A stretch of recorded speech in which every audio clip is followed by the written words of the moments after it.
उधर महाराष्ट्र के लोकसभा चुनाव नतीजों में बीजेपी और एनडीए को लगे झटके के बाद देवेंद्र फडणवीस ने इस्तीफे की पेशकश कर दी।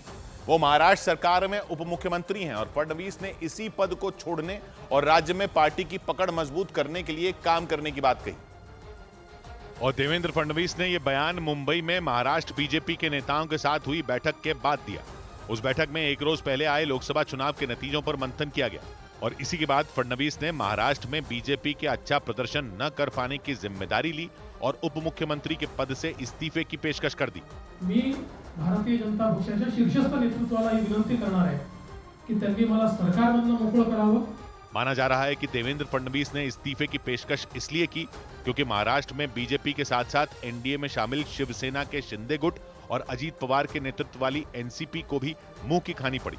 यही वजह रही कि राज्य में एनडीए को भारी नुकसान पहुंचा और पिछले लोकसभा चुनाव के मुकाबले उनकी सीटों का आंकड़ा आधे से भी कम हो गया, क्योंकि एक रोज पहले आए नतीजों में एनडीए को महाराष्ट्र की 48 सीटों में 17 पर ही जीत मिली, जबकि 2019 के लोकसभा चुनाव में उसने 41 सीटों पर जीत का परचम लहरा दिया था।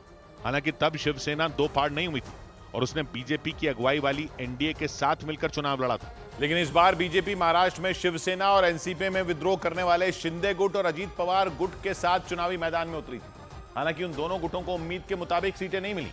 सबसे बुरी हालत तो अजीत पवार गुट की रही, जो पिछले साल शरद पवार की एनसीपी से टूटकर एनडीए के साथ आ गया था और अजीत पवार के खेमे को ही असली एनसीपी माना गया। इतना ही नहीं, एनसीपी का नाम और सालों तक उसकी पहचान रहे घड़ी के निशान को भी शरद पवार गुट की जगह अजीत पवार गुट को दे दिया गया था। जबकि एनसीपी के दो हिस्सों में बंटने के बाद शरद पवार गुट को तुतारी बजाते हुए आदमी का चुनाव चिन्ह मिला। ऐसे में चुनाव के दौरान शरद पवार गुट के लिए चुनौतियां कई गुना बढ़ गई थी, क्योंकि वो नए नाम और नए निशान के साथ मैदान में उतरा था। ऐसे में शरद गुट के लिए सबसे बड़ी परेशानी तो लोगों को ये समझाने में हुई कि उसका चुनाव चिन्ह घड़ी नहीं बल्कि तुतारी है और वो उसी पर वोट डालें। लेकिन महाराष्ट्र में जो नतीजे आए उनसे साफ हो गया कि नए नाम और नए निशान के बावजूद लोगों ने शरद पवार के पुराने और भरोसेमंद चेहरे पर जमकर वोट डाला। विपक्षी गठबंधन में शामिल शरद पवार गुट ने 10 सीटों पर चुनाव लड़ा और 8 सीटों पर जबरदस्त जीत हासिल की, जबकि एनडीए की ओर से 4 सीटों पर लड़े अजीत पवार गुट को सिर्फ 1 सीट पर कामयाबी मिली। यानी एनसीपी में बगावत करने वाले अजीत पवार गुट का प्रदर्शन बेहद खराब रहा।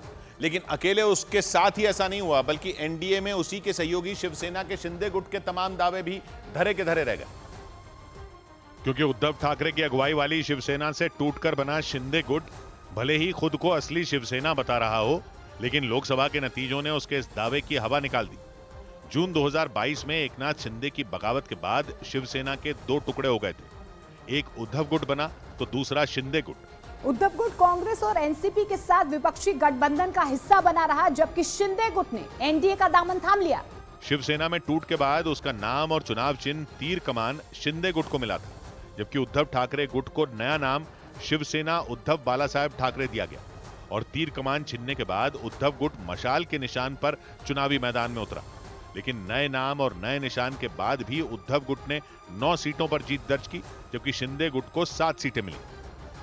यानी एनडीए में शामिल बीजेपी के दोनों साथी शिवसेना शिंदे गुट और एनसीपी अजीत पवार गुट मिलकर 8 सीटें ही जीत पाए, जबकि 2019 के लोकसभा चुनाव में अकेले ही शिवसेना ने 18 सीटों पर कब्जा जमाया था। महाराष्ट्र में बीजेपी के सहयोगियों को नुकसान तो हुआ ही, साथ ही उसकी अपनी सीटें भी घट गईं।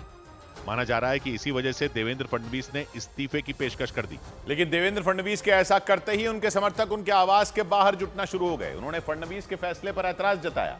हालांकि फडणवीस ने दलील दी कि वो इस साल के आखिर में होने वाले महाराष्ट्र विधानसभा के चुनाव से पहले पार्टी और संगठन की मजबूती के लिए काम करना चाहते हैं। लेकिन इस्तीफे की पेशकश की खबर मिलते ही देवेंद्र फडणवीस के समर्थक उनके आवास के बाहर इकट्ठा हो गए और उनके समर्थन में जमकर नारे लगाए।